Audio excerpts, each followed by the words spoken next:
बागमती नदी के किनारे एक भयानक पेड़ था। इस पेड़ पर बहुत से पक्षी रहा करते थे। एक दिन एक बूढ़ा कौवा वहां आया और पक्षियों से बोला कि क्या वह इस वृक्ष के खोल में रह सकता है। सभी पक्षियों ने बूढ़े कौवा की आयु को देखते हुए उसे वहां रहने की इजाजत दे दी। वे अपने हिस्से के भोजन में से भी कुछ भोजन उसे खाने को दे देते। बूढ़े कौवा को बहुत अच्छा लगता था। वह मन ही मन सोचता, ये पक्षी कितने दयालु हैं। अतः जब वे अपने बच्चों के लिए भोजन की तलाश में जाया करेंगे तो मैं पीछे से इनके बच्चों की रक्षा किया करूंगा। उस दिन के बाद से कौवा ने उनके बच्चों की रक्षा करनी शुरू कर दी। सभी मिलकर हंसी खुशी रहने लगे। एक दिन एक बिल्ली वहां से गुजरी। उसने उस पेड़ पर नन्हे पक्षियों के चहचहाने की आवाजें सुनी। उसने सोचा कि उसे यहाँ कुछ छोटे व ताज़ा पक्षियों के बच्चे खाने को मिल सकते हैं। उसे देखकर पक्षियों के नन्हे बच्चे डर के मारे जोर जोर से चिल्लाने लगे। बूढ़ा कौवा चिल्लाया, कौन है? बिल्ली ने सोचा कि यहाँ थोड़ी युक्ति से काम लेना पड़ेगा। वह बोली, सुप्रभात श्रीमान, मैं बिल्ली हूँ। बूढ़ा कौवा बोला, यहाँ से चली जाओ वरना मैं तुम्हें खा जाऊंगा। बिल्ली बहुत चालाक थी। वह बोली, श्रीमान मैं कुछ कहना चाहती हूँ, उसे सुन ले, फिर उसके बाद चाहे तो मुझे खा लेना।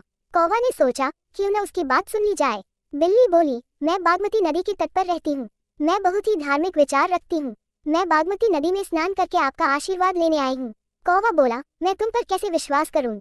तुम मांस खाने वाली प्राणी हो और यहाँ नन्हे नन्हे पक्षी रहते हैं। जाओ, भाग जाओ यहाँ से। बिल्ली ने उत्तर दिया, श्रीमान मेरा विश्वास कीजिए, मैंने जानवरों का मांस खाना छोड़ दिया है।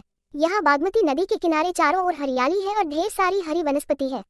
मैं केवल हरी सब्जियां और फल खाकर ही अपना पेट भरती हूँ। बूढ़ा कौवा उसकी बातों में आ गया। उसने उस पर दया खाकर वहां रहने की इजाजत दे दी। कुछ दिन तो सब कुछ सही सलामत चलता रहा, किंतु बिल्ली अपने ऊपर काबू नहीं रख सकी। अतः उसने प्रतिदिन एक के बाद एक करके नन्हे पक्षियों को खाना शुरू कर दिया। बूढ़े कौवा को इसका पता नहीं चला। बहुत जल्दी पक्षियों ने देखा कि उनके नन्हे बच्चों की संख्या कम होती जा रही है। उन्हें चिंता सताने लगी तथा वे उन्हें यहाँ वहाँ ढूंढने लगे। चालाक बिल्ली ने स्थिति को भांप लिया और सोचा कि अब वह पकड़ी जा सकती है। अतः वह वहां से भाग निकली। अपने बच्चों को ढूंढते हुए जब पक्षी बूढ़े कौवा के खोल के पास पहुंचे तो उन्होंने वहां अपने बच्चों की हड्डियां पड़ी हुई देखी। उन्होंने सोचा, इस बूढ़े कौवा ने ही हमारे बच्चों को मारा है। अतः वे गुस्से से भर गए और उन सब ने मिलकर बूढ़े कौवा को मार डाला।